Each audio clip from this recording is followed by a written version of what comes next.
ಪ್ರಮುಖ ಅನ್ವೇಷಕರು ಮತ್ತು ಅವರ ಅನ್ವೇಷಣೆಗಳು. ಭೌಗೋಳಿಕ ಅನ್ವೇಷಣೆಯ ಕಾರಣಗಳನ್ನು ನಾವು ಹಿಂದಿನ ತರಗತಿಯಲ್ಲಿ ತಿಳ್ಕೊಂಡಿದ್ದೇವೆ. ಇವತ್ತಿನ ತರಗತಿಯಲ್ಲಿ ನಾವು ಭೌಗೋಳಿಕ ಅನ್ವೇಷಕರು ಮತ್ತು ಅವರ ಪ್ರಮುಖ ಅನ್ವೇಷಣೆಗಳ ಬಗ್ಗೆ ತಿಳ್ಕೊಳ್ಳೋಣ. ಮೊದಲನೇವನಾಗಿ ದ ಹೆನ್ರಿ ಪೋರ್ಚುಗಲ್ ದೇಶದ ರಾಜಕುಮಾರ. ಪೋರ್ಚುಗಲ್ಲಿನ ಅರಸನಾಗಿದ್ದಂತಹ ಹೆನ್ರಿ ಅಂತಕ್ಕಂತಹ ದೊರೆ ನೌಕಾಯಾನಕ್ಕೆ ವಿಶೇಷವಾದಂತಹ ಪ್ರೋತ್ಸಾಹವನ್ನು ನೀಡ್ತಾನೆ. ಪೋರ್ಚುಗಲ್ಲಿನ ರಾಜಧಾನಿ ಲಿಸ್ಬನ್ನಲ್ಲಿ ನೌಕಾ ತರಬೇತಿ ಶಾಲೆಯನ್ನು ಆರಂಭಿಸ್ತಾನೆ. ನೇವಿಗೇಷನ್ ಸ್ಕೂಲ್ ಅಥವಾ ನೌಕಾ ತರಬೇತಿ ಶಾಲೆಯನ್ನು ಆರಂಭಿಸಿದ.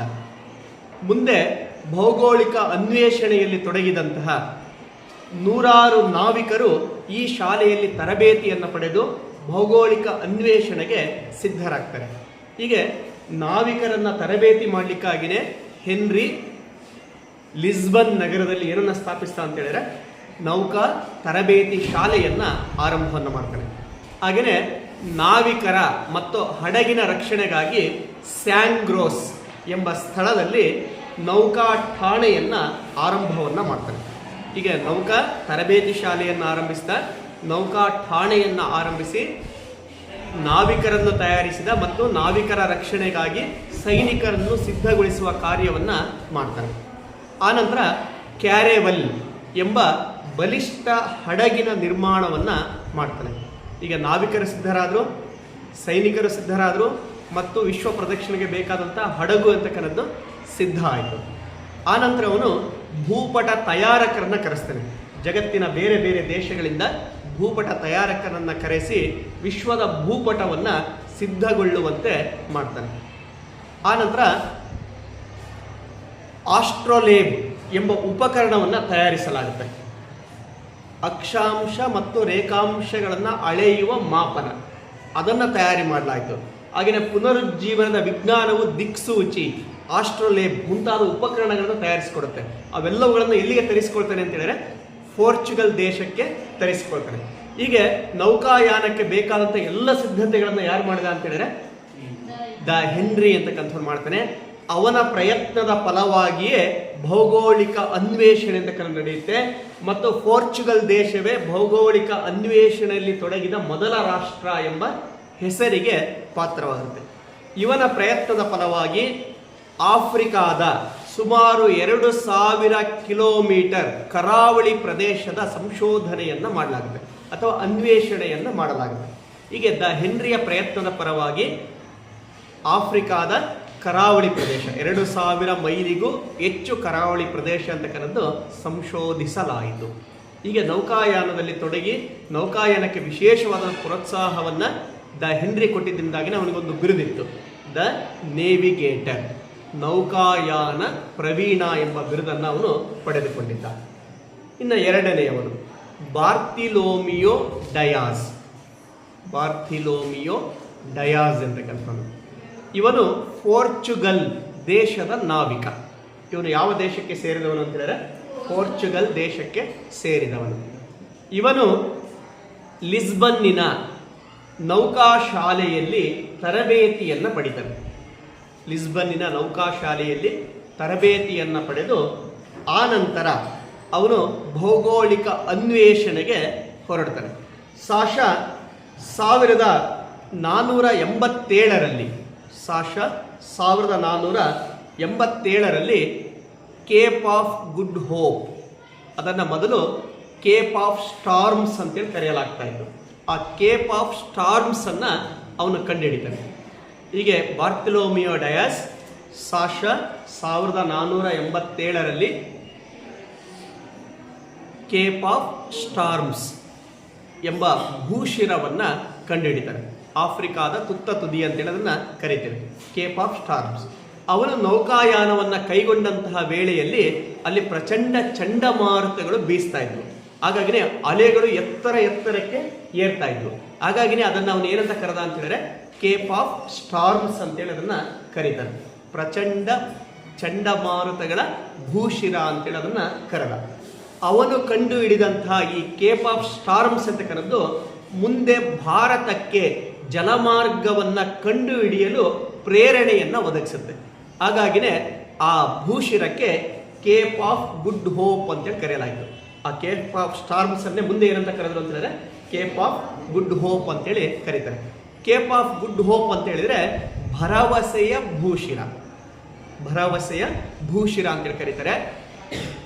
ಅದು ಭಾರತಕ್ಕೆ ಬರುವ ಭರವಸೆಯನ್ನು ಮೂಡಿಸ್ತು. ಕೆಬ್ರಾಲ್ ತನ್ನ ಯಾತ್ರೆಯನ್ನು ಅಲ್ಲಿಗೆ ನಿಲ್ಲಿಸ್ತಾನೆ. ಆದರೆ ಅವನ ಯಾತ್ರೆ ಅಥವಾ ಅವನು ಕಂಡುಹಿಡಿದಂಥ ಕೇಪ್ ಆಫ್ ಸ್ಟಾರ್ಮ್ಸ್ ಎಲ್ಲಿಗೆ ಬರುವ ಭರವಸೆಯನ್ನು ಮೂಡಿಸ್ತು ಅಂತ ಹೇಳಿದ್ರೆ ಭಾರತಕ್ಕೆ ಬರುವ ಭರವಸೆಯನ್ನು ಮೂಡಿಸುತ್ತೆ. ಹಾಗಾಗಿನೇ ಅದನ್ನು ಏನಂತ ಕರೆದ್ರು ಅಂತ ಹೇಳಿದ್ರೆ ಕೇಪ್ ಆಫ್ ಗುಡ್ ಹೋಪ್, ಭರವಸೆಯ ಭೂಶಿರ ಅಂತೇಳಿ ಕರೆಯಲಾಯಿತು. ಮೂರನೆಯ ನಾವಿಕ ವಾಸ್ಕೋಡಿ ಗಾಮ. ಪೋರ್ಚುಗಲ್ ದೇಶದ ನಾವಿಕನಾಗಿದ್ದಂತಹ ಇವನು ಲಿಸ್ಬನ್ನಿನ ನೌಕಾಶಾಲೆಯಲ್ಲಿಯೇ ತರಬೇತಿಯನ್ನು ಪಡಿತಾನೆ. ಪೋರ್ಚುಗಲ್ಲಿನ ನಾವಿಕನಾದಂತಹ ವಾಸ್ಕೋಡಿ ಗಾಮನು ಲಿಸ್ಬನ್ ನೌಕಾ ತರಬೇತಿ ಶಾಲೆಯಲ್ಲಿಯೇ ತರಬೇತಿಯನ್ನು ಪಡೆದುಕೊಳ್ತಾನೆ. ಸಾಶ 1498ರಲ್ಲಿ ಅವನು ಲಿಸ್ಬನ್ನಿಂದ ಹೊರಟು ಬಾರ್ತಿಯೊಲೋಮಿಯೋ ಡಯಾಜನ ಮಾರ್ಗದ ಮೂಲಕ ಅವನು ಯಾವ ದೇಶವನ್ನು ತಲುಪ್ತಾನೆ ಅಂತಂದರೆ ಭಾರತ ದೇಶವನ್ನು ತಲುಪ್ತಾನೆ. ಮೊದಲಿಗೆ ಕೇಪ್ ಆಫ್ ಸ್ಟಾರ್ಮ್ಸ್ ಅನ್ನು ತಲುಪಿದ. ಅಲ್ಲಿಂದ ಅರಬ್ಬರ ನೆರವನ್ನು ಪಡ್ಕೊಳ್ತಾನೆ. ಆ ಅರಬ್ಬರ ನೆರವನ್ನು ಪಡ್ಕೊಂಡು ಭಾರತಕ್ಕೆ ಬರ್ತಾನೆ. ಭಾರತದ ಕಲ್ಲಿಕೋಟೆಯನ್ನು ತಲುಪ್ತಾನೆ. ಕೇರಳದ ಕಲ್ಲಿಕೋಟೆಯನ್ನು ತಲುಪ್ತಾನೆ. ಸಾಶ 1498 ಮೇ 17ನೇ ತಾರೀಕು ಭಾರತಕ್ಕೆ ಹೊಸ ಜಲಮಾರ್ಗವು ಸಂಶೋಧಿಸಲ್ಪಟ್ಟಿತು. ಯಾರಿಂದ ಸಂಶೋಧನೆ ಆಯಿತು ಅಂತ ಹೇಳಿದ್ರೆ ವಾಸ್ಕೋಡಿ ಗಾಮ. ಹೀಗೆ ಭಾರತಕ್ಕೆ ಹೊಸ ಜಲಮಾರ್ಗವನ್ನು ಕಂಡುಹಿಡಿದ ಕೀರ್ತಿ ಪೋರ್ಚುಗಲ್ ನಾವಿಕನಾದಂತಹ ವಾಸ್ಕೋಡಿ ಗಾಮನಿಗೆ ಸಲ್ಲುತ್ತೆ. ಇದನ್ನು ನಿಮಗೆ 2 ಅಂಕಕ್ಕೆ ಪ್ರಶ್ನೆಯನ್ನು ಕೇಳ್ತಾರೆ. ಭಾರತಕ್ಕೆ ಹೊಸ ಜಲಮಾರ್ಗವನ್ನು ಯಾರು ಯಾವಾಗ ಸಂಶೋಧಿಸಿದರು? ವಾಸ್ಕೋಡಿ ಗಾಮ ಸಾಶ 1498ರಲ್ಲಿ ಹೊಸ ಜಲಮಾರ್ಗವನ್ನು ಕಂಡುಹಿಡಿತಾನೆ. ಈಗ 1498ರಲ್ಲಿ ಭಾರತಕ್ಕೆ ಹೊಸ ಜಲಮಾರ್ಗವನ್ನು ಕಂಡುಹಿಡಿದಂತಹ ವಾಸ್ಕೋಡಿ ಗಾಮ ಕೇರಳದ ಕಲ್ಲಿಕೋಟೆಯ ಅರಸ ಜಾಮೋರಿನ್ ಎಂಬ ದೊರೆಯಿಂದ ವ್ಯಾಪಾರದ ಅನುಮತಿಯನ್ನು ಪಡ್ಕೊಳ್ತಾನೆ. ಭಾರತದಲ್ಲಿ ಪೋರ್ಚುಗೀಸರ ವ್ಯಾಪಾರಕ್ಕೆ ಅನುಮತಿಯನ್ನು ಪಡೆದುಕೊಳ್ತಾನೆ ಮತ್ತು ಭಾರತದಲ್ಲಿ ವ್ಯಾಪಾರವನ್ನು ಮಾಡ್ತಾನೆ. ಅಪಾರವಾದಂತಹ ಸಂಪತ್ತಿನೊಂದಿಗೆ ಅಪಾರವಾದಂತಹ ವಸ್ತುಗಳನ್ನು ತನ್ನ ಹಡಗಿನಲ್ಲಿ ತುಂಬಿಕೊಂಡು ಅವನು ಎಲ್ಲಿಗೆ ತಲುಪ್ತಾನೆ ಅಂತ ಹೇಳಿದ್ರೆ ಪೋರ್ಚುಗಲ್ ದೇಶಕ್ಕೆ ತಲುಪ್ತಾನೆ. ಆ ನಂತರ ಅವನು 2ನೆಯ ಬಾರಿಗೆ 1502ರಲ್ಲಿ 2ನೆಯ ಬಾರಿಗೆ ಭಾರತಕ್ಕೆ ಬರ್ತಾನೆ. ಈಗ 2ನೇ ಬಾರಿಗೆ ಭಾರತಕ್ಕೆ ಬರಬೇಕಾದ್ರೆ ಅವನು ಹಡಗಿನಲ್ಲಿ ನೌಕಾ ಸೈನಿಕರನ್ನ ಕರ್ಕೊಂಡ್ಬರ್ತಾನೆ. ನೌಕಾ ಸೈನಿಕರನ್ನ ಕರ್ಕೊಂಬಂದ.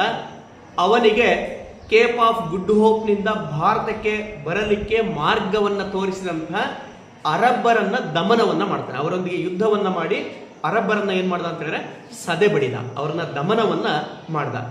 ಏಕೆ ಅಂತ ಹೇಳಿದ್ರೆ ಅರಬ್ಬರು ಭಾರತದ ವಸ್ತುಗಳನ್ನು ತೆಗೆದುಕೊಂಡು ಹೋಗಿ ಕಾನ್ಸ್ಟಾಂಟಿನೋಪಲ್ನಲ್ಲಿ ಇರಿಸಿಕೊಂಡು ಅವುಗಳನ್ನು ಹೆಚ್ಚಿನ ಬೆಲೆಗೆ ಯಾರಿಗೆ ಮಾರ್ತಾ ಇದ್ರು ಅಂತ ಹೇಳಿದ್ರೆ ಯುರೋಪಿನ ದೇಶಗಳಿಗೆ ಮಾರಾಟ ಮಾಡ್ತಾ ಇದ್ರು. ಈಗೇನಾದರೂ ಅರಬ್ಬರು ಭಾರತದ ಜೊತೆಗೆ ವ್ಯಾಪಾರವನ್ನು ಮಾಡಿದರೆ ಯಾರಿಗೆ ವ್ಯಾಪಾರಕ್ಕೆ ಕಷ್ಟ ಆಗ್ತಾ ಇತ್ತು? ಪೋರ್ಚುಗೀಸರಿಗೆ ವ್ಯಾಪಾರಕ್ಕೆ ಕಷ್ಟ ಆಗ್ತಾ ಇತ್ತು. ಅವರು ಅರಬ್ಬರನ್ನ ದೂರ ತಳ್ಳಿ ತಾವು ವಸ್ತುಗಳನ್ನು ಕೊಂಡು ಯುರೋಪಿನ ದೇಶಗಳಿಗೆ ಮಾರಿ ಹೆಚ್ಚಿನ ಲಾಭವನ್ನು ಗಳಿಸುವ ಆಸೆ ಆಕಾಂಕ್ಷೆಗಳನ್ನು ಹೊಂದಿದ್ರು. ಅದನ್ನು ಪೂರೈಸಲಿಕ್ಕಾಗಿದೆ ವಾಸ್ಕೋಡಿ ಗಾಮ ಬರ್ಬೇಕಾದ್ರೆ ಯಾರನ್ನ ಕರ್ಕೊಂಬಂದ ಅಂತ ಹೇಳಿದ್ರೆ ಸೈನಿಕರನ್ನ ಕರ್ಕೊಂಬರ್ತಾನೆ, ಅರಬ್ಬರನ್ನ ಸದೆ ಬಡಿತಾನೆ ಮತ್ತು ಭಾರತದಲ್ಲಿ ವ್ಯಾಪಾರದ ಕೇಂದ್ರಗಳನ್ನು ಸ್ಥಾಪಿಸ್ತಾನೆ. ಪೋರ್ಚುಗೀಸರ ವ್ಯಾಪಾರದ ಕೇಂದ್ರಗಳನ್ನು ಸ್ಥಾಪಿಸಿ ಮತ್ತೆ ಇಲ್ಲಿ ವ್ಯಾಪಾರ ಮಾಡಿಕೊಂಡು ಅಪಾರವಾದಂತಹ ಸಂಪತ್ತಿನೊಂದಿಗೆ ಎಲ್ಲಿ ಹಿಂದಿರುಗ್ತಾನೆ ಅಂತ ಹೇಳಿದ್ರೆ ತನ್ನ ದೇಶಕ್ಕೆ ಹಿಂದಿರುಗ್ತಾನೆ. 1503ರಲ್ಲಿ 3ನೇ ಬಾರಿಗೆ ಬರ್ತಾನೆ. 1503ನೇ ಬಾರಿಗೆ ಅವನು ಭಾರತಕ್ಕೆ ಬರ್ತಾನೆ ಮತ್ತು ಭಾರತದಲ್ಲಿ ಪೋರ್ಚುಗೀಸರ ವ್ಯಾಪಾರದ ನೆಲೆಗಳನ್ನು ವಿಸ್ತರಿಸುವ ಕಾರ್ಯವನ್ನು ಮಾಡ್ತಾನೆ. ಹಾಗಾಗಿ ಪೋರ್ಚುಗೀಸರ ವ್ಯಾಪಾರದ ಕೇಂದ್ರಗಳನ್ನು ಭಾರತದಲ್ಲಿ ಸ್ಥಾಪಿಸಿ ಪೋರ್ಚುಗೀಸರ ವ್ಯಾಪಾರಕ್ಕೆ ಅನುವು ಮಾಡಿಕೊಟ್ಟಂಥವನೇ ಯಾರು ಅಂತ ಹೇಳಿದ್ರೆ ವಾಸ್ಕೋಡಿ ಗಾಮ. ಈಗ ಭಾರತಕ್ಕೆ ಹೊಸ ಜಲಮಾರ್ಗ ಅಷ್ಟೇ ಹಿಡಿದಿಲ್ಲ ಮತ್ತು ಭಾರತದಲ್ಲಿ ಪೋರ್ಚುಗೀಸರಿಗೆ ಒಂದು ಭದ್ರವಾದಂತಹ ನೆಲೆಯನ್ನ ಯಾರು ದೊರಕಿಸಿಕೊಟ್ಟ ಅಂತ ಹೇಳಿದ್ರೆ ವಾಸ್ಕೋಡಿ ಗಾಮ ದೊರಕಿಸಿಕೊಡ್ತಾನೆ. ಇವನು ನೀಲಿ ಸಮುದ್ರ ನೀತಿಯನ್ನು ಅನುಸರಿಸ್ತಾನೆ. ಅದನ್ನ ಬ್ಲೂ ವಾಟರ್ ಪಾಲಿಸಿ ಅಂತ ಕರೀತೇವೆ. ಸಮುದ್ರದ ಮೇಲೆ ಒಡೆತನವನ್ನ ಸಾಧಿಸುವ ನೀತಿಯನ್ನು ಅನುಸರಿಸ್ತಾನೆ. ಏಕೆಂದ್ರೆ ಭಾರತಕ್ಕೆ ಜಲಮಾರ್ಗ ಕಂಡುಹಿಡಿದವರು ಯಾರು? ವಾಸ್ಕೋ ಡಿ ಗಾಮ. ಯಾರೇ ಸಮುದ್ರದ ಮೂಲಕ ಬಂದ್ರು ವಾಸ್ಕೋ ಡಿ ಗಾಮ ಕಂಡುಹಿಡಿದ ಮಾರ್ಗದ ಮೂಲಕವೇ ಎಲ್ಲಿಗೆ ಬರಬೇಕಾಗಿತ್ತು? ಭಾರತ ದೇಶಕ್ಕೆ ಬರಬೇಕಾಗಿತ್ತು. ಆ ಮಾರ್ಗದಲ್ಲಿ ಪೋರ್ಚುಗೀಸರು ಕಾವಲು ನಿಲ್ತಾರೆ. ಈಗ ಯಾರೇ ಬಂದ್ರು ಅವರಿಗೆ ತೆರಿಗೆಯನ್ನ ಕಟ್ಟಿ ಎಲ್ಲಿಗೆ ಬರಬೇಕಾಯ್ತು? ಭಾರತಕ್ಕೆ ಬರಬೇಕಾಯ್ತು. ಹಾಗೆ ಈ ಕಡೆಯಿಂದ ವಸ್ತುಗಳನ್ನ ತೆಗೆದುಕೊಂಡು ಹೋಗ್ಬೇಕಾದ್ರೆ ಅವರು ತೆರಿಗೆಯನ್ನ ಕಟ್ಟಿಯೇ ತಮ್ಮ ದೇಶಗಳಿಗೆ ಹೋಗ್ಬೇಕಾಯ್ತು. ಇಂತಹ ನೀತಿಯನ್ನ ಯಾರು ಅನುಸರಿಸ್ತಾ ಅಂತ ಹೇಳಿದ್ರೆ ಫ್ರಾನ್ಸಿಸ್ಕೋ ಡಿ ಆಲ್ಮಿಡಾ ಎಂತಕ್ಕಂಥವನು ಅನುಸರಿಸ್ತಾನೆ. ಅದನ್ನೇ ಬ್ಲೂ ವಾಟರ್ ಪಾಲಿಸಿ ಅಂತ ಕರಿತೀವಿ. ಇದರಿಂದಾಗಿ ಭಾರತಕ್ಕೆ ಬಂದಂತಹ ಮೊದಲ ಯುರೋಪಿಯನ್ನರು ಯಾರು ಅಂತ ಹೇಳಿದ್ರೆ ಪೋರ್ಚುಗೀಸರು. ಭಾರತದಲ್ಲಿ ವ್ಯಾಪಾರವನ್ನು ಆರಂಭಿಸಿದ ಮೊದಲ ಯುರೋಪಿಯನ್ನರು ಯಾರು ಅಂತ ಹೇಳಿದ್ರೆ ಪೋರ್ಚುಗೀಸರು ಅಂತ ಹೇಳ್ತಾರೆ. ಅದಕ್ಕೆಲ್ಲ ಕಾರಣನಾದಂತಹ ವ್ಯಕ್ತಿಯ ಯಾರು ಅಂತ ಹೇಳಿದ್ರೆ ವಾಸ್ಕೋ ಡಿ ಗಾಮ. ಅವನು ಹೊಸ ಜಲಮಾರ್ಗವನ್ನು ಕಂಡುಹಿಡಿದೇ ಹೋಗಿದ್ರೆ ಪೋರ್ಚುಗೀಸರು ಭಾರತಕ್ಕೆ ಬರ್ತಾ ಇರಲಿಲ್ಲ ಮತ್ತು ಭಾರತದಲ್ಲಿ ಪೋರ್ಚುಗೀಸರ ಸಾಮ್ರಾಜ್ಯ ಅಂತ ಕರೆದು ಸ್ಥಾಪನೆಯನ್ನ ಹೊಂದುತ್ತಾ ಇರಲಿಲ್ಲ. ಹೀಗೆ ಸಾಶ 1498ರಲ್ಲಿ ವಾಸ್ಕೋ ಡಿ ಗಾಮನು ಭಾರತಕ್ಕೆ ಮೊದಲ ಜಲಮಾರ್ಗವನ್ನ ಕಂಡುಹಿಡಿದ. ಇನ್ನು ಮೂರನೇವನು ಕೆಬ್ರಾಲ್ ಎಂತಕ್ಕಂಥವನು. ಇವನು ಸಹ ಪೋರ್ಚುಗಲ್ ದೇಶದ ನಾವಿಕ. ಇವನು ಯಾವ ದೇಶಕ್ಕೆ ಸೇರಿದವನು ಅಂತ ಹೇಳಿದ್ರೆ ಪೋರ್ಚುಗಲ್ ದೇಶಕ್ಕೆ ಸೇರಿದವನು. ಇವನು ಸಾಶ 1500ರಲ್ಲಿ ಬ್ರೆಜಿಲ್ ಪ್ರದೇಶವನ್ನ ಅನ್ವೇಷಣೆಯನ್ನ ಮಾಡ್ತಾನೆ. ಬ್ರೆಜಿಲ್ ದೇಶವನ್ನ ಕಂಡುಹಿಡಿದ. ಸಾಶ 1500ರಲ್ಲಿ ಕೆಬ್ರಾಲ್ ಬ್ರೆಜಿಲ್ನ ಸಂಶೋಧನೆ ಅಂತಕ್ಕನ್ನೋದನ್ನ ಮಾಡ್ತಾನೆ. ಇನ್ನು 5ನೇಯವನು ಕ್ರಿಸ್ಟೋಫರ್ ಕೊಲಂಬಸ್. ಇವನು ಇಟಲಿ ದೇಶದ ನಾವಿಕ. ಇವನು ಯಾವ ದೇಶಕ್ಕೆ ಸೇರಿದವನು ಅಂತ ಹೇಳಿದ್ರೆ ಇಟಲಿ ದೇಶಕ್ಕೆ ಸೇರಿದವನಾಗಿದ್ದ. ಇವನು ಸಹ ಲಿಸ್ಬನ್ನಿನ ನೌಕಾಶಾಲೆಯಲ್ಲಿಯೇ ತರಬೇತಿಯನ್ನ ಪಡಿತಾನೆ.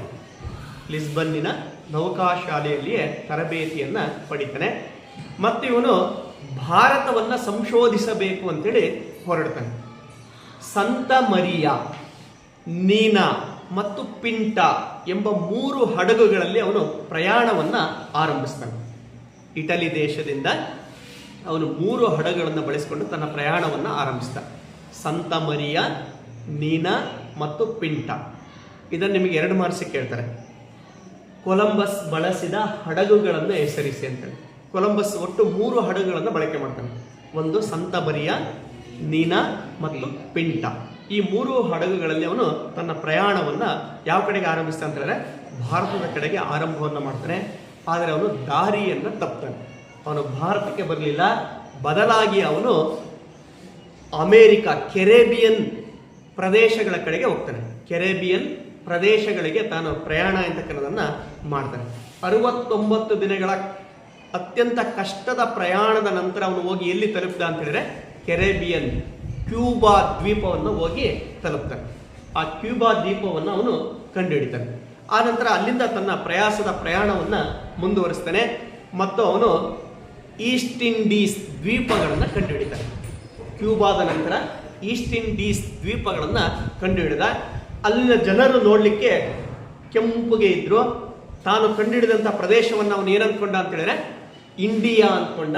ಮತ್ತು ಅಲ್ಲಿದ್ದಂಥ ಜನರನ್ನ ಏನಂತ ಕರೆದ ಅಂತ ಹೇಳಿದ್ರೆ ರೆಡ್ ಇಂಡಿಯನ್ಸ್ ಅಂತೇಳಿ ಕರೀತಾನೆ. ತಾನು ಕಂಡುಹಿಡಿದಂಥ ಪ್ರದೇಶ ಅಮೆರಿಕ ಅಂತೇಳಿ ಅವನಿಗೆ ಗೊತ್ತಿರಲಿಲ್ಲ. ಏನಂದ್ಕೊಂಡ ಅಂತ ಹೇಳಿದ್ರೆ ಇಂಡಿಯಾ ಅಂದ್ಕೊಂಡ. ಅಲ್ಲಿನ ಜನರನ್ನ ಅವನು ಏನಂತ ಕರೆದ ಅಂತ ಹೇಳಿದ್ರೆ ರೆಡ್ ಇಂಡಿಯನ್ಸ್ ಅಂತೇಳಿ ಅವನು ಕರೀತಾನೆ. ಅವನು ತುಂಬಾ ಸಂತೋಷ ಆಗುತ್ತೆ, ನಾನು ಭಾರತವನ್ನ ಕಂಡುಹಿಡಿದ್ಬಿಟ್ಟೆ ಅಂತೇಳಿ. ಆದರೆ ಅವನು ನಿಜವಾಗಿಯೂ ಶೋಧಿಸಿದ್ದು ಭಾರತವನ್ನಲ್ಲ, ಬದಲಾಗಿ ಅಮೇರಿಕಾದ ಭೂಭಾಗವನ್ನ. ಇವತ್ತಿನ ನಾವು ಉತ್ತರ ಅಮೇರಿಕಾ ಅಂತೇಳಿ ಏನ್ ಕರಿತೀವಲ್ಲ, ಆ ಉತ್ತರ ಅಮೇರಿಕಾದ ಕೆಲವು ಭೂಭಾಗಗಳನ್ನು ಯಾರು ಸಂಶೋಧನೆ ಮಾಡ್ದ ಅಂತ ಹೇಳಿದ್ರೆ ಕೊಲಂಬಸ್ ಅಂತಕ್ಕಂಥ ಸಂಶೋಧನೆಯನ್ನ ಮಾಡ್ತಾನೆ. ಸಾಶ 1492ರಲ್ಲಿ ಅಮೇರಿಕಾದ ಕೆಲ ಭೂಭಾಗಗಳನ್ನ ಕೊಲಂಬಸ್ ಅಂತಕ್ಕಂಥ ಅನ್ವೇಷಣೆಯನ್ನ ಮಾಡಿದ. ಇದನ್ನು ನಿಮಗೆ 2 ಮಾರ್ಕ್ಸ್ ಕೇಳ್ತಾರೆ. ಅಮೇರಿಕವನ್ನು ಯಾರು ಯಾವಾಗ ಸಂಶೋಧಿಸಿದರು? ಅಮೇರಿಕವನ್ನ ಕೊಲಂಬಸ್ ಸಾಶ 1492ರಲ್ಲಿ ಸಂಶೋಧನೆ ಅಂತಕ್ಕನ್ನೋದನ್ನ ಮಾಡ್ತಾನೆ. ಹಾಗೇನೆ ಅವನು ತನ್ನ ಪ್ರಯಾಣವನ್ನ ಮುಂದುವರಿಸಿ ಕೆರೇಬಿಯನ್ ದ್ವೀಪಗಳು, ಇವತ್ತು ನಾವೇನು ವೆಸ್ಟ್ ಇಂಡೀಸ್ ಅಂತೇಳಿ ಕರಿತೀವಲ್ಲ, ಆ ದ್ವೀಪಗಳನ್ನು ಅವನು ಕಂಡುಹಿಡಿತಾನೆ. ಅಲ್ಲಿಂದ ಮತ್ತೆ ಅವನು ಪುನಃ ಎಲ್ಲಿಗೆ ಹಿಂದಿರುಗ್ತಾನೆ ಅಂತ ಹೇಳಿದ್ರೆ ಇಟಲಿ ದೇಶಕ್ಕೆ ಅವನು ಹಿಂದಿರುಗ್ತಾನೆ. ಹೀಗೆ America, Caribbean, East Indies, Cuba, Haiti ಮುಂತಾದಂಥ ಅನೇಕ ದ್ವೀಪಗಳು ಯಾರಿಂದ ಸಂಶೋಧಿಸಲ್ಪಟ್ಟು ಅಂತ ಹೇಳಿದ್ರೆ ಕೊಲಂಬಸ್ನಿಂದ ಸಂಶೋಧಿಸಲ್ಪಟ್ಟು. ಇನ್ನು 6ನೇವನಾಗಿ ಬಲ್ಬೋವಾ. ಬಲ್ಬೋವಾ ಅಂತಕ್ಕಂಥವನು ಸ್ಪೇನ್ ದೇಶದ ನಾವಿಕ. ಇವನು ಸ್ಪೇನ್ ದೇಶಕ್ಕೆ ಸೇರಿದವನು. ಇವನು ಸಹ ಲಿಸ್ಬನ್ನಿನ ನೌಕಾಶಾಲೆಯಲ್ಲಿಯೇ ತರಬೇತಿಯನ್ನ ಪಡಿತಾನೆ. ಸಾಶಾ 1513ರಲ್ಲಿ ಪೆಸಿಫಿಕ್ ಸಾಗರವನ್ನು ಕಂಡುಹಿಡಿತಾನೆ. ಪೆಸಿಫಿಕ್ ಸಮುದ್ರ, ಪೆಸಿಫಿಕ್ ಓಷನ್ ಅಂತೇಳಿ ನಾವು ಕರಿತೇವೆ. ಆ ಪೆಸಿಫಿಕ್ ಓಷನ್ ಅನ್ನ ಕಂಡುಹಿಡಿದ. ಇನ್ನು 7ನೇವನು ಅಮೇರಿಗೋ ವೆಸ್ಪುಸಿ.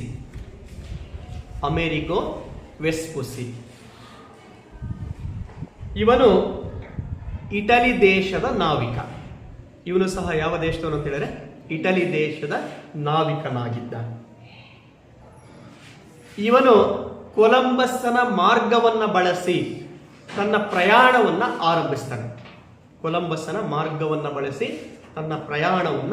ಆರಂಭಿಸಿದ. ಹಾಗೇನೆ ಇವನು ಸಹ ಯಾವ ಪ್ರದೇಶಕ್ಕೆ ಹೋಗ್ತಾನೆ ಅಂತ ಹೇಳಿದ್ರೆ ಅಮೇರಿಕಾ ಪ್ರದೇಶಕ್ಕೆ ಹೋಗ್ತಾನೆ. ಅಮೇರಿಕಾದ ಬಹುತೇಕ ಭೂಭಾಗವನ್ನ, ಉತ್ತರ ಅಮೇರಿಕ ಮತ್ತು ದಕ್ಷಿಣ ಅಮೇರಿಕ ಅಂತ ಹೇಳಿ ಕರಿತೀವಿ, ಆ ಎಲ್ಲ ಭೂಪ್ರದೇಶಗಳ ಸಂಶೋಧನೆ ಆಗಲು ಕಾರಣನಾದಂಥವನೇ ಯಾರು ಅಂತ ಹೇಳಿದ್ರೆ ಅಮೇರಿಗೋ ವೆಸ್ಪುಸಿ. ಕೊಲಂಬಸ್ ಕೆಲವು ಭಾಗಗಳನ್ನು ಮಾತ್ರ ಏನ್ ಮಾಡಿದ್ದ, ಅನ್ವೇಷಣೆಯನ್ನ ಮಾಡಿದ್ದ. ಆದ್ರೆ ಇಡೀ ಅಮೇರಿಕ ಖಂಡವನ್ನ ಅನ್ವೇಷಣೆ ಮಾಡಿದವನು ಯಾರು ಅಂತ ಹೇಳಿದ್ರೆ ಅಮೇರಿಗೋ ವೆಸ್ಪುಸಿ. ಹಾಗಾಗಿನೇ ಇವನು ಆ ಖಂಡದ ಭೂಭಾಗಗಳನ್ನ ಯಥೇಚ್ಛವಾಗಿ ಅನ್ವೇಷಣೆ ಮಾಡಿದ್ರಿಂದಾಗಿನೇ ಇವನು ಸಂಶೋಧಿಸಿದ ಖಂಡಗಳಿಗೆ ಯಾವ ಹೆಸರು ಬಂತು ಅಂತ ಹೇಳಿದ್ರೆ ಅಮೇರಿಕಾ ಎಂಬ ಹೆಸರು ಅಂತಕ್ಕಂಥದ್ದು ಬಂತು. ಅಮೇರಿಗೋ ಎಂಬ ಹೆಸರನ್ನೇ ಯಾವುದಕ್ಕೆ ಇಟ್ಟರು ಅಂತ ಹೇಳಿದ್ರೆ ಅವನು ಸಂಶೋಧನೆ ಮಾಡಿದಂತಹ ಖಂಡಕ್ಕೆ ಇಟ್ಟರು. ಹಾಗಾಗಿನೇ ಉತ್ತರ ಅಮೇರಿಕ ಮತ್ತು ದಕ್ಷಿಣ ಅಮೇರಿಕಗಳು ಇವನ ಹೆಸರಿನಿಂದಲೇ ಕರೆಯಲ್ಪಟ್ಟಿವೆ. ಇನ್ನು 8ನೇವನು ಫರ್ಡಿನಾಂಡ್ ಮೆಗಲಾನ್ ಅಂತಕ್ಕಂಥವನು. ಇವನು ಸ್ಪೇನ್ ದೇಶದ ನಾವಿಕ. ಇವನು ಯಾವ ದೇಶಕ್ಕೆ ಸೇರಿದವನು ಅಂತ ಹೇಳಿದ್ರೆ ಸ್ಪೇನ್ ದೇಶಕ್ಕೆ ಸೇರಿದವನು. ಲಿಸ್ಬನ್ನಲ್ಲಿಯೇ ತರಬೇತಿಯನ್ನು ಪಡೆದುಕೊಳ್ತಾರೆ. ಸ್ಪೇನಿನ ಅರಸ 1ನೇ ಚಾರ್ಲ್ಸ್ನಿಂದ ನೌಕಾಯಾನಕ್ಕೆ ಅನುಮತಿಯನ್ನು ಪಡ್ಕೊಳ್ತಾನೆ. ಭೌಗೋಳಿಕ ಅನ್ವೇಷಣೆಗೆ ಅಥವಾ ನೌಕಾಯಾನಕ್ಕೆ ಸ್ಪೇನಿನ ಅರಸನಾದಂತಹ 1ನೇ ಚಾರ್ಲ್ಸ್ನಿಂದ ಅನುಮತಿಯನ್ನು ಪಡೆದುಕೊಂಡು 5 ಹಡಗುಗಳಲ್ಲಿ ತನ್ನ ಪ್ರಯಾಣವನ್ನು ಆರಂಭಿಸ್ತಾನೆ. ಮೆಗಲಾನ್ ಬಳಸಿದ ಹಡಗುಗಳು ಯಾವ್ಯಾವು ಅಂತ ಹೇಳಿದ್ರೆ 1 ಆಂಟೋನಿಯಾ, 2 ಟ್ರಿನಿದಾದ್, 3 ಸ್ಯಾಂಟಿಯಾಗೋ, 4 ಕನ್ಸೆಪ್ಷನ್, 5 ವಿಕ್ಟೋರಿಯಾ.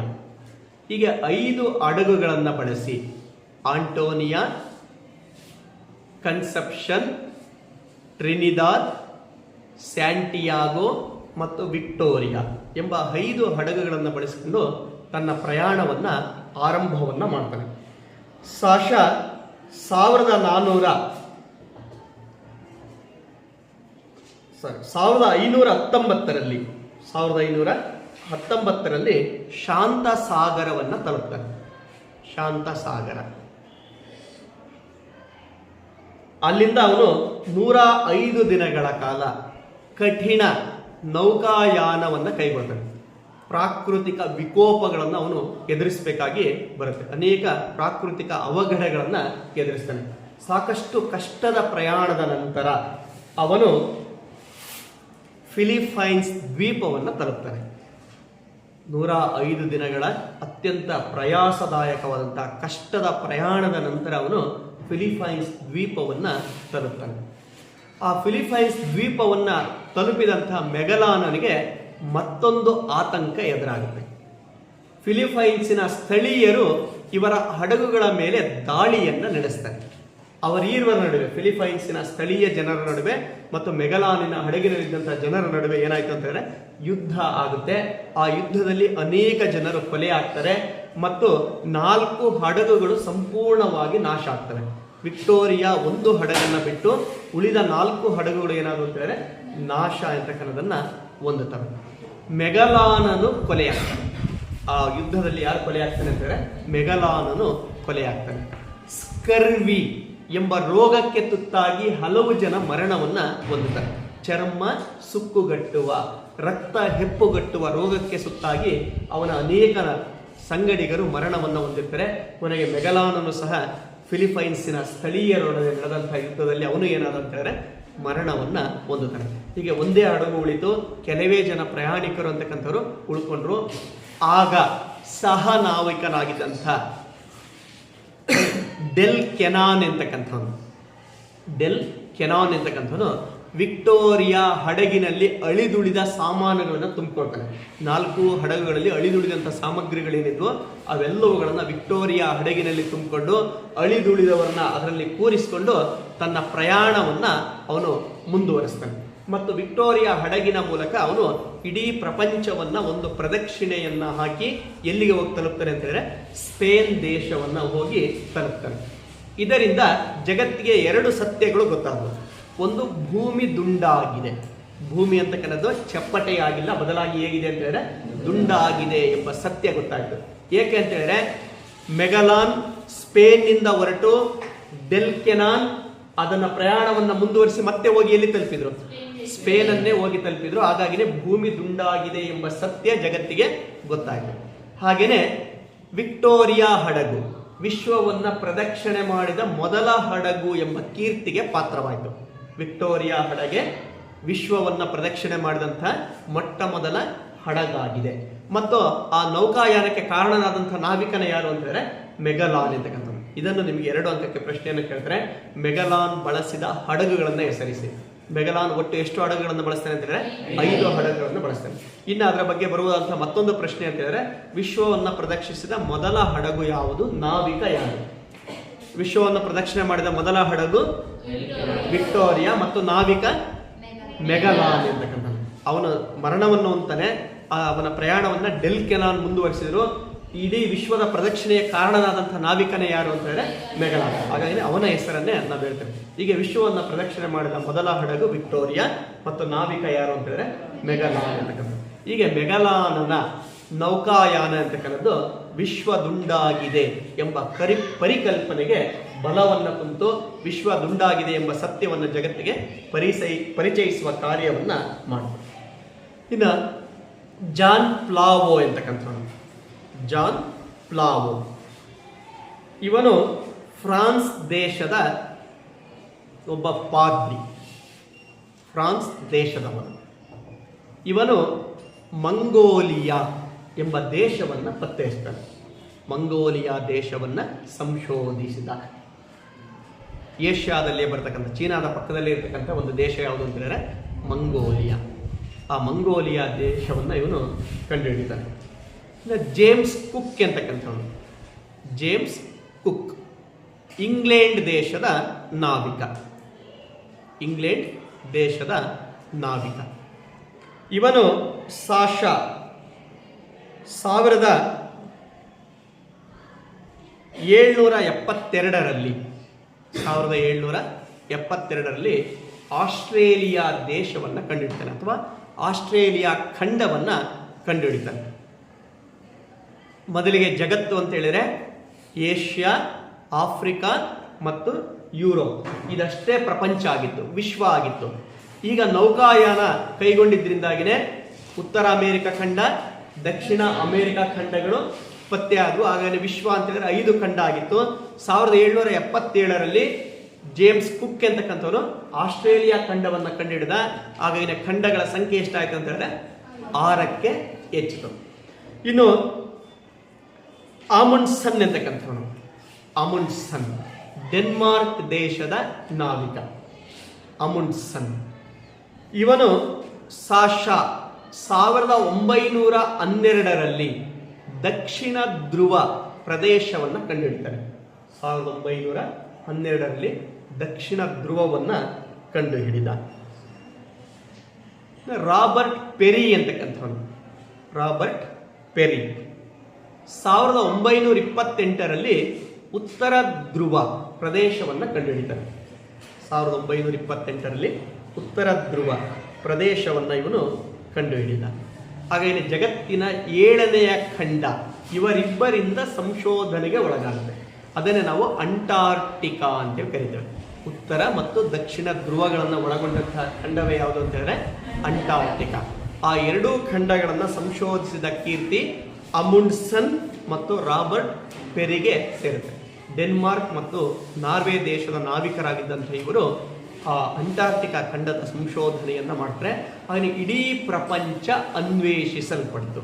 ಈ ಎಲ್ಲ ಸಾಹಸಿ ನಾವಿಕರಿಂದಾಗಿಯೇ ದ ಹೆನ್ರಿಯಿಂದ ಹಿಡಿದು ರಾಬರ್ಟ್ ಪೆರಿಯವರೆಗೆ ಅನೇಕ ಜನ ಅನ್ವೇಷಕರು, ಸಾಹಸಿ ನಾವಿಕರು ಭೌಗೋಳಿಕ ಅನ್ವೇಷಣೆಯಲ್ಲಿ ತೊಡಗಿದ್ರಿಂದಾಗಿನೇ ಜಗತ್ತಿನ ಎಲ್ಲ ಭೂಪ್ರದೇಶಗಳು, ಜಗತ್ತಿನ ಎಲ್ಲ ಭೂಖಂಡಗಳು ಏನಾದವು ಅಂತ ಹೇಳಿದ್ರೆ ಅನ್ವೇಷಿಸಲ್ಪಟ್ಟವು. ಇದರಲ್ಲಿ ನಿಮಗೆ 1-2 ಅಂಕದ ಪ್ರಶ್ನೆಗಳು ಮಾತ್ರ ಬರ್ತವೆ. ಹಾಗಾಗಿ ಪ್ರಮುಖವಾದಂಥ ಅಂಶಗಳು ನಾನು ಏನು ಹೇಳ್ತೀನಿ ಅವುಗಳನ್ನು ನೆನಪಿಟ್ಕೊಂಡು ಚೆನ್ನಾಗಿ ಓದ್ತವೆ. ಇನ್ನು ಭೌಗೋಳಿಕ ಅನ್ವೇಷಣೆಯ ಪರಿಣಾಮಗಳು. ಭೌಗೋಳಿಕ ಅನ್ವೇಷಣೆಯ ಪರಿಣಾಮಗಳು. ಭೌಗೋಳಿಕ ಅನ್ವೇಷಣೆ ವಿಶ್ವದ ರಾಜಕೀಯ, ಆರ್ಥಿಕ, ಸಾಮಾಜಿಕ, ಸಾಂಸ್ಕೃತಿಕ ವಿವಿಧ ರಂಗಗಳ ಮೇಲೆ ವಿಶಿಷ್ಟವಾದಂತಹ ಪರಿಣಾಮ ಅಂತಕ್ಕನ್ನೋದನ್ನು ಬೀರುತ್ತೆ. ಅವುಗಳನ್ನು ನಾವು ಒಂದೊಂದಾಗಿ ನೋಡೋದಾದರೆ, ಮೊದಲನೇದಾಗಿ ರಾಜಕೀಯ ಪರಿಣಾಮಗಳು. ರಾಜಕೀಯ ಪರಿಣಾಮಗಳು. ನೌಕಾಯಾನದಲ್ಲಿ ತೊಡಗಿದ ರಾಷ್ಟ್ರಗಳೆಲ್ಲವೂ ಯುರೋಪ್ ಖಂಡಕ್ಕೆ ಸೇರಿದ್ದವು. ನೌಕಾಯಾನದಲ್ಲಿ ತೊಡಗಿದಂತಹ ರಾಷ್ಟ್ರಗಳೆಲ್ಲವೂ ಯಾವ ಖಂಡಕ್ಕೆ ಸೇರಿದವು ಅಂತ ಹೇಳಿದ್ರೆ ಯುರೋಪ್ ಖಂಡಕ್ಕೆ ಸೇರಿದವು. ಮೊದಲು ನೌಕಾಯಾನದಲ್ಲಿ ತೊಡಗಿದವರು ಪೋರ್ಚುಗೀಸರು, ಅವರ ನಂತರ ಇಟಾಲಿ ದೇಶದವರು, ಅವರ ನಂತರ ಸ್ಪೇನ್ ದೇಶದವರು, ಅವರ ನಂತರ ಫ್ರಾನ್ಸ್, ಅವರ ನಂತರ ಇಂಗ್ಲೆಂಡ್, ಅವರ ನಂತರ ಡೆನ್ಮಾರ್ಕ್, ನಾರ್ವೆ, ಹೀಗೆ ಎಲ್ಲ ದೇಶಗಳು, ಯುರೋಪಿನ ದೇಶಗಳು ಪೈಪೋಟಿಗೆ ಬಿದ್ದು ಏನನ್ನ ನಡೆಸಿದ್ರು ಅಂತ ಹೇಳಿದ್ರೆ ಭೌಗೋಳಿಕ ಅನ್ವೇಷಣೆ ಅಂತಕ್ಕನ್ನೋದನ್ನ ನಡೆಸಿದ್ರು. ಈಗ ಭೌಗೋಳಿಕ ಅನ್ವೇಷಣೆಯಲ್ಲಿ ತೊಡಗಿದಂತಹ ರಾಷ್ಟ್ರಗಳು ಏನೆಲ್ಲ ಹೊಸ ಹೊಸ ಭೂಪ್ರದೇಶಗಳನ್ನು ಕಂಡುಹಿಡಿದ್ರೋ ಅವುಗಳನ್ನು ತಮ್ಮ ವಸಾಹತುಗಳಾಗಿ ಮಾರ್ಪಾಡು ಮಾಡಿಕೊಂಡ್ರು. ಹಾಗಾಗಿನೇ ಮುಂದೆ ಆ ವಸಾಹತುಗಳ ಆಡಳಿತವನ್ನು ನಡೆಸಲಿಕ್ಕಾಗಿ ವಸಾಹತುಶಾಹಿ ನೀತಿಯ ಬೆಳವಣಿಗೆ ಆಗಿದೆ. ಅದನ್ನೇ ಕಲೋನಿಯಾಲಿಸಮ್ ಅಂತೇಳಿ ಕರಿತೇವೆ. ಒಂದು ಹೊಸ ರಾಜಕೀಯ ವ್ಯವಸ್ಥೆ. ಇಲ್ಲಿಯವರೆಗೆ ನೀವು ರಾಜಪ್ರಭುತ್ವ ಅಲ್ವಾ, ನಿರಂಕುಶ ಪ್ರಭುತ್ವ ಅವುಗಳನ್ನು ಅಧ್ಯಯನ ಮಾಡಿದೆ, ಪ್ರಜಾಪ್ರಭುತ್ವವನ್ನು. ಆದರೆ ಭೌಗೋಳಿಕ ಅನ್ವೇಷಣೆ ನಂತರ ಜಗತ್ತಿನಲ್ಲಿ ಒಂದು ಹೊಸ ಆಡಳಿತ ವ್ಯವಸ್ಥೆ ಬೆಳೀತು. ಅದನ್ನು ನಾವೇನಂತ ಕರಿತೀವಿ ಅಂತ ಹೇಳಿದ್ರೆ ವಸಾಹತುಶಾಹಿ ನೀತಿ ಅಂತೇಳಿ ಕರಿತೇವೆ. ಕಲೋನಿಯಾಲಿಸಮ್ ಅಂತೇಳಿ ಅದನ್ನು ಕರೆಯಲಾಗಿದೆ. ಈಗ ಭಾರತಕ್ಕೆ ಬಂದಂಥ ಯುರೋಪಿಯನ್ನರ ಮೊದಲ ದೇಶ ಯಾವುದು ಅಂತ ಹೇಳಿದ್ರೆ ಪೋರ್ಚುಗಲ್. ಅವರು ಭಾರತವನ್ನು ತಮ್ಮ ಕಾಲೋನಿ, ವಸಾಹತುವನ್ನಾಗಿ ಮಾಡಿಕೊಂಡ್ರು. ಅವರ ನಂತರ ಡಚ್ಚರು ಬಂದರು. ಅವರು ಭಾರತದ ಕೆಲವು ಪ್ರದೇಶಗಳನ್ನು ವಶಪಡಿಸಿಕೊಂಡು ತಮ್ಮ ವಸಾಹತುವನ್ನಾಗಿ ಮಾಡಿಕೊಂಡ್ರು. ಆನಂತರ ಬ್ರಿಟಿಷರು ಬಂದರು. ಅವರು ಕೆಲವು ಪ್ರದೇಶಗಳಲ್ಲಿ ತಮ್ಮ ವಸಾಹತುಗಳನ್ನು ಸ್ಥಾಪಿಸಿದರು. ಅವರ ನಂತರ ಯಾರು ಬಂದರು? ಫ್ರೆಂಚರು ಬಂದರು. ಅವರು ಸಹ ಭಾರತದಲ್ಲಿ ವಸಾಹತುಗಳನ್ನು ಸ್ಥಾಪನೆಯನ್ನು ಮಾಡಿಕೊಂಡ್ರು. ಈಗ ಅವರವರಲ್ಲಿಯೇ ಏನಾಯಿತು?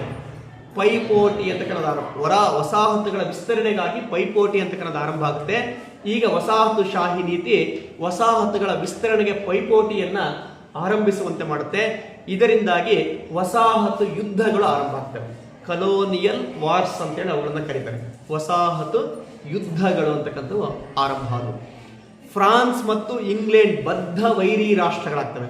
ಭಾರತದ್ದೇ ನಾವು ಉದಾಹರಣೆಯನ್ನು ಹೇಳೋದಾದ್ರೆ, ಭಾರತದಲ್ಲಿ ಆಂಗ್ಲೋ ಮೈಸೂರು ಯುದ್ಧಗಳಾಗ್ತವೆ, ಆಂಗ್ಲೋ ಮರಾಠ ಯುದ್ಧಗಳು ಅಂತಕ್ಕಂಥ ನಡೀತವೆ, ಕರ್ನಾಟಿಕ್ ಯುದ್ಧಗಳು ಅಂತಕ್ಕಂಥ ನಡೀತವೆ, ಪ್ಲಾಸಿ ಕದನ ನಡೆಯುತ್ತೆ, ಬಕ್ಸಾರ್ ಕದನ ನಡೆಯುತ್ತೆ.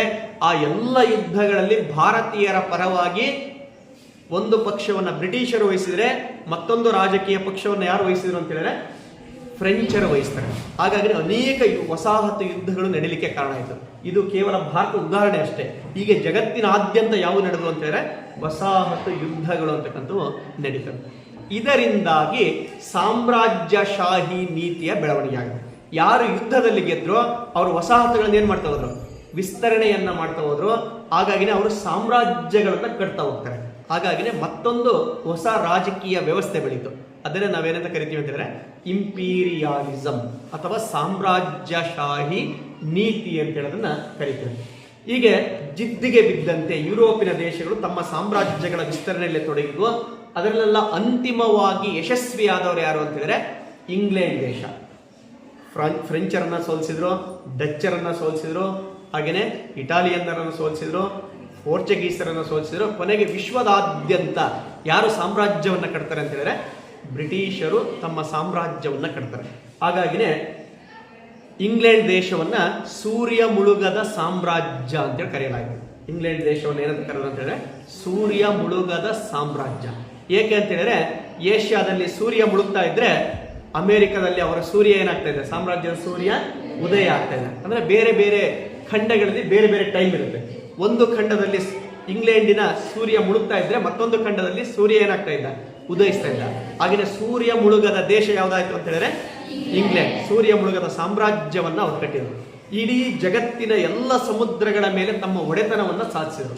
ಹಾಗಾಗಿ ಇಂಗ್ಲೆಂಡಿನ ನೌಕಾಪಡೆಯನ್ನ ಕ್ಯೂನ್ ಆಫ್ ದ ಓಷನ್ ಅಂತ ಹೇಳಿ ಕರೀತಾರೆ, ಕಡಲ ರಾಣಿ ಅಂತೇಳಿ ಕರೆಯಲಾಯಿತು. ಇಂಗ್ಲೆಂಡಿನ ನೌಕಾಪಡೆಯನ್ನ ಏನಂತ ಕರೆದ್ರು ಅಂತ ಹೇಳಿದ್ರೆ ಕಡಲ ರಾಣಿ. ಈಗ ಅವರು ಜಿದ್ದಿಗೆ ಬಿದ್ದು ನೌಕಾ ಸ್ಪರ್ಧೆಯಲ್ಲಿ ತೊಡಗಿ ಬಲಿಷ್ಠ ನೌಕಾಪಡೆಯನ್ನ ಕಟ್ಟಿ ಸಮುದ್ರಗಳ ಮೇಲೆ ಅಷ್ಟೇ ಅಲ್ಲ ಇಡೀ ಪ್ರಪಂಚವನ್ನೇ ಆಳಲಿಕ್ಕೆ ಅವರು ಏನನ್ನ ಕಟ್ಟಿದ್ರು ಅಂತ ಹೇಳಿದ್ರೆ ಸಾಮ್ರಾಜ್ಯವನ್ನ ಕಟ್ತಾರೆ. ಇದಿಷ್ಟು ರಾಜಕೀಯ ಪರಿಣಾಮ. ಮೊದಲನೇದಾಗಿ ವಸಾಹತುಗಳ ಸ್ಥಾಪನೆ ಆಯಿತು. ಅವುಗಳ ಆಡಳಿತವನ್ನು ನೋಡ್ಕೊಂಡು ಹೋಗ್ಲಿಕ್ಕೆ ವಸಾಹತುಶಾಹಿ ನೀತಿಯ ಬೆಳವಣಿಗೆ ಆಯಿತು. ವಸಾಹತುಗಳ ವಿಸ್ತರಣೆಗಾಗಿ ವಸಾಹತು ಯುದ್ಧಗಳು ಅಂತಕ್ಕಂಥ ಪ್ರಪಂಚದಾದ್ಯಂತ ನಡೆದು ಆ ವಸಾಹತು ಯುದ್ಧಗಳಲ್ಲಿ ಗೆದ್ದವರು ಏನನ್ನ ಕಟ್ಟಿದ್ರು ಅಂತ ಹೇಳಿದ್ರೆ ಸಾಮ್ರಾಜ್ಯಗಳನ್ನ ಕಟ್ಟಿದ್ರು. ಇದರಿಂದಾಗಿ ವಿಶ್ವದಲ್ಲಿ ಸಾಮ್ರಾಜ್ಯಶಾಹಿ ನೀತಿಯ ಬೆಳವಣಿಗೆ ಅಂತಕ್ಕಂಥದ್ದು ಉಂಟಾಯಿತು. ಇನ್ನು ಎರಡನೆಯ ಪರಿಣಾಮ ಆರ್ಥಿಕ ಪರಿಣಾಮ, ಭೌಗೋಳಿಕ ಅನ್ವೇಷಣೆಯಿಂದ ಉಂಟಾದ ಆರ್ಥಿಕ ಪರಿಣಾಮಗಳು. ಮೊದಲನೇದು, ಯುರೋಪಿನ ರಾಷ್ಟ್ರಗಳು ಶ್ರೀಮಂತವಾದವು. ಯುರೋಪಿನ ರಾಷ್ಟ್ರಗಳು ಶ್ರೀಮಂತವಾದವು. ಏಷ್ಯಾ ಮತ್ತು ಆಫ್ರಿಕಾದ ದೇಶಗಳು ಬಡ ರಾಷ್ಟ್ರಗಳಾಗಿ ಪರಿವರ್ತನೆಯಾದವು.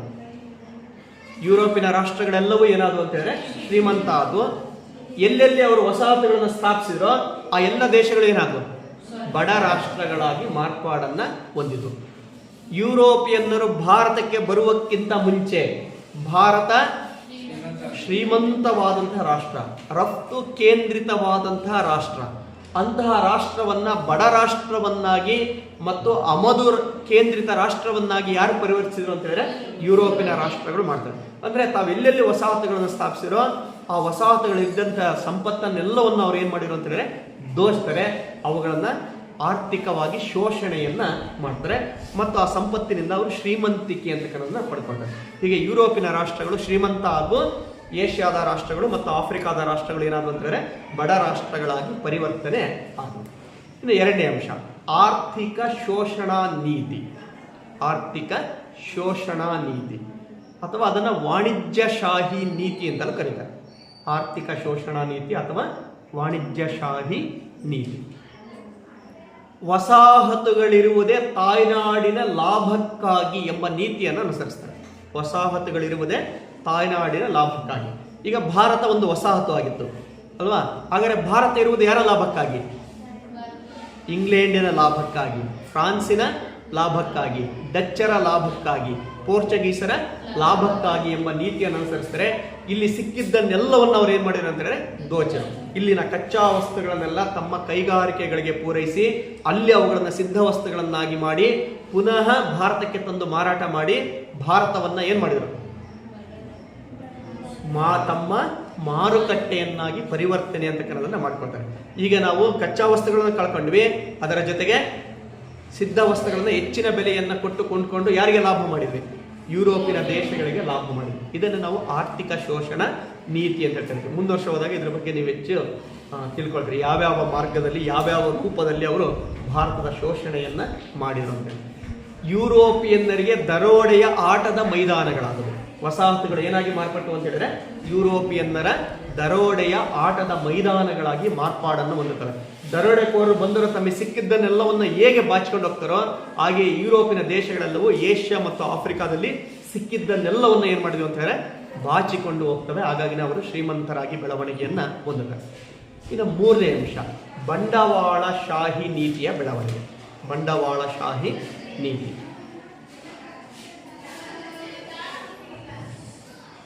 ಏಷ್ಯಾ ಮತ್ತು ಆಫ್ರಿಕಾದಿಂದ ದೊರೆತ ಸಂಪತ್ತು ಯಾರನ್ನ ಬಂಡವಾಳಶಾಹಿಗಳನ್ನಾಗಿ ಮಾಡ್ತು ಅಂತ ಹೇಳಿದ್ರೆ ಯುರೋಪಿನ ದೇಶಗಳನ್ನ ಬಂಡವಾಳಶಾಹಿ ರಾಷ್ಟ್ರಗಳನ್ನಾಗಿ ಮಾಡ್ತು. ಇಡೀ ವಿಶ್ವದಲ್ಲಿ ಸಾಮ್ರಾಜ್ಯವನ್ನ ಕಟ್ಟಿದ ದೇಶ ಯಾವುದು ಅಂತ ಹೇಳಿದ್ರೆ ಇಂಗ್ಲೆಂಡ್. ಹಾಗೇನೆ ಯುರೋಪಿನ ಎಲ್ಲ ದೇಶಗಳಿಗಿಂತಲೂ ಹೆಚ್ಚು ಬಂಡವಾಳ ಯಾರಲ್ಲಿ ಕ್ರೋಢೀಕರಣ ಆಯಿತು ಅಂತ ಹೇಳಿದ್ರೆ ಇಂಗ್ಲೆಂಡ್ ದೇಶದಲ್ಲಿ ಕ್ರೋಢೀಕರಣ ಆಯಿತು. ಈ ಚಾಪ್ಟರ್ ಮುಗಿದ ತಕ್ಷಣ ನಿಮಗೆ ಕೈಗಾರಿಕಾ ಕ್ರಾಂತಿ ಇದೆ. ಕೈಗಾರಿಕಾ ಕ್ರಾಂತಿ ಮೊದಲು ನಡೆದದ್ದೇ ಎಲ್ಲಿ ಅಂತ ಹೇಳಿದ್ರೆ ಇಂಗ್ಲೆಂಡ್ ದೇಶದಲ್ಲಿ. ಇಂಗ್ಲೆಂಡಿನಲ್ಲಿಯೇ ಯಾಕೆ ನಡೀತು ಅಂತ ಹೇಳಿದ್ರೆ ಅಲ್ಲಿ ಅವರ ಬಳಿ ಏನಿತ್ತು ಅಂತ ಹೇಳಿದ್ರೆ ಅಪಾರವಾದಂತಹ ಬಂಡವಾಳ ಅಂತಕ್ಕಂಥದ್ದು ಇತ್ತು. ಹಾಗೇನೆ ಆ ಬಂಡವಾಳದಿಂದಾಗಿನೇ ಇಂಗ್ಲೆಂಡಿನಲ್ಲಿ ಮೊದಲು ಏನು ನಡೆಯುತ್ತೆ ಅಂತ ಹೇಳಿದ್ರೆ ಕೈಗಾರಿಕಾ ಕ್ರಾಂತಿ ಅಂತಕ್ಕಂಥದ್ದು ನಡೆಯುತ್ತೆ. ಅವರು ಹೆಚ್ಚು ಹೆಚ್ಚು ಉತ್ಪಾದನೆಯನ್ನ ಮಾಡ್ತಾರೆ. ಇಡೀ ವಿಶ್ವವನ್ನು ತಮ್ಮ ಮಾರುಕಟ್ಟೆಯನ್ನಾಗಿ ಯಾರು ಪರಿವರ್ತಿಸ್ಕೊಳ್ತಾರೆ ಅಂತ ಹೇಳಿದ್ರೆ ಇಂಗ್ಲೆಂಡ್ನವರು ಪರಿವರ್ತನೆ ಅಂತಕ್ಕಂಥದನ್ನ ಮಾಡ್ಕೊಳ್ತಾರೆ. ಇಲ್ಲಿಯವರೆಗೂ ಇಟಲಿ ವಿಶ್ವ ವ್ಯಾಪಾರದ ಕೇಂದ್ರವಾಗಿತ್ತು. ಇಟಲಿಯ ರೋಮ್ ನಗರ ಏನಾಗಿತ್ತು ಅಂತ ಹೇಳಿದ್ರೆ ಇಟಲಿಯ ವ್ಯಾಪಾರದ ಕೇಂದ್ರವಾಗಿತ್ತು. ಈಗ ಇಟಲಿ ತನ್ನ ಸ್ಥಾನವನ್ನು ಕಳ್ಕೊಳ್ಳುತ್ತೆ. ಆ ಸ್ಥಾನವನ್ನು ಯಾರು ತುಂಬುತ್ತಾರೆ ಅಂತ ಹೇಳಿದ್ರೆ ಇಂಗ್ಲೆಂಡ್ ದೇಶ ತುಂಬುತ್ತೆ. ಅದರ ರಾಜಧಾನಿಯಾದಂಥ ಲಂಡನ್ ಮತ್ತು ಅಟ್ಲಾಂಟಿಕ್ ಸಾಗರ ವಿಶ್ವ ವ್ಯಾಪಾರದ ಕೇಂದ್ರಗಳಾಗಿ ಪರಿವರ್ತನೆ ಅಂತಕ್ಕನ್ನೋದನ್ನ ಹೊಂದುತ್ತವೆ. ಹಳೆಯ ನಗರಗಳು ಹೋದ್ವು, ಹೊಸ ನಗರಗಳು ಬೆಳೆದು ಇಟಲಿ ದೇಶ ಹೋಯ್ತು. ಯಾವ ದೇಶ ಬಂತು? ಇಂಗ್ಲೆಂಡ್ ಅಂತಕ್ಕಂಥ ದೇಶ ಅಂತಕ್ಕಂಥದ್ದು ಬರುತ್ತೆ. ಈಗ ವಿಶ್ವದ ಅರ್ಥ ವ್ಯವಸ್ಥೆಯ ಮೇಲೆ ಭೌಗೋಳಿಕ ಅನ್ವೇಷಣೆ ತನ್ನ ನೇರ ಪರಿಣಾಮವನ್ನು ಉಂಟು ಮಾಡ್ತು. ಇದರಿಂದ ಆರ್ಥಿಕ ಶೋಷಣಾ ನೀತಿ, ವಾಣಿಜ್ಯಶಾಹಿ ನೀತಿ ಮತ್ತು ಬಂಡವಾಳಶಾಹಿ ನೀತಿಗಳ ಬೆಳವಣಿಗೆ ಆಯಿತು. ಇದರ ಪರಿಣಾಮವಾಗಿ ಕೈಗಾರಿಕಾ ಕ್ರಾಂತಿ ಮುಂದೆ ನಡೆಯಲು ಕಾರಣವಾಯಿತು. ಇದಿಷ್ಟು ಭೌಗೋಳಿಕ ಅನ್ವೇಷಣೆಯ ಆರ್ಥಿಕ ಪರಿಣಾಮಗಳು. ಮುಂದಿನ ತರಗತಿಯಲ್ಲಿ ನಾವು ಉಳಿದ ಅಂಶಗಳ ಬಗ್ಗೆ ತಿಳ್ಕೊಳ್ಳೋಣ.